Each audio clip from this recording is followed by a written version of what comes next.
కన్యారాశి. కన్యారాశి వారికి మే 3వ తేదీని ఆదివారం నుంచి మరి మే 9 శనివారం వరకు ఈ వారం ఏ రకంగా ఉండబోతుందో చూద్దాం. ప్రస్తుతం కన్యారాశి వారికి కూడా ఎక్కువ శాతం లాభదాయకంగాను ఆనందదాయకంగాను ఉండే పరిస్థితి కనిపిస్తుంది. ముఖ్యంగా మరి భాగ్యాధిపతి భాగ్యస్థానంలో సంచరించడం చేత, తర్వాత మరి ప్రస్తుతం గురుడు రాజ్యస్థానంలో ఉండడం చేత మొత్తం మీద కార్యక్రమాల్లో ఏవైనా అంతరాయాలు ఉన్నప్పటికీ, కొంత ఆటంకాలు ఎదురైనప్పటికీ వాటన్నిటిని ఎదుర్కొని ముందుకొచ్చే పరిస్థితి కనుక ప్రస్తుతం కన్యారాశి వారికి కనిపిస్తుంది. ఇతరులతో ఆనందంగా సంతృప్తికరంగా కాలాన్ని అయితే కనుక గడపగలుగుతారు.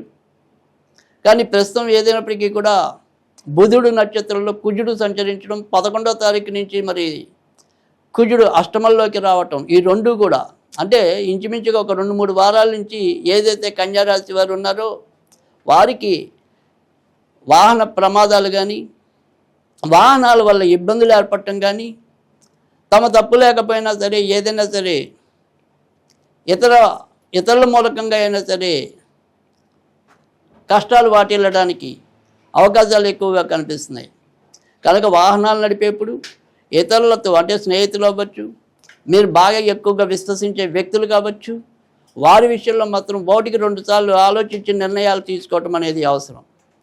వారు ఎక్కడికి పిలిస్తే అక్కడికి పరిగెత్తుకుంటూ వెళ్ళిపోవటం అది మీకు ఇబ్బంది కలిగించడానికి అవకాశం ఉంటుంది. కనుక ఏదైనా సరే ఇప్పుడు మనం ఇది చేయొచ్చా చేయకూడదా అనేది 1-2 సార్లు ఆలోచించి నిర్ణయాలు తీసుకోవటం అనేది ముదావహం. లేదు అంటే కనుక ఎంతో కొంత మరి దుష్పరిణామాలు ఎదుర్కోవాల్సిన వైనం అయితే ఉంటుంది. కనుక ఆ విషయాల్లో జాగ్రత్త తీసుకుంటే కనుక కన్యారాశి వారికి అన్ని రకాలుగా కూడా అదృష్టం ఈ వారం అయితే కనుక కనిపిస్తుంది. ఇటు వ్యాపారస్తులకి ఆర్థిక ప్రోత్సాహం బాగానే ఉంటుంది. ఉద్యోగస్తులకి పెద్దగా చెప్పుకోదగిన ఇబ్బందులు లేవు. స్వతంత్ర వృత్తుల్లో ఉన్నవారికి మాత్రం మరి ఒకరోజు బాగుంటే ఒకరోజు బాగుండని చందాన ఎక్కువగా కనిపిస్తుంది.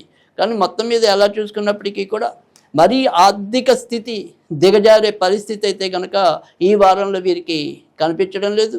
ఉన్నంతలో మరింత మంచి జరగడానికి లక్ష్మీదేవికి సంబంధించిన పూజలు చేసుకోవటం అనేది ఉత్తమం.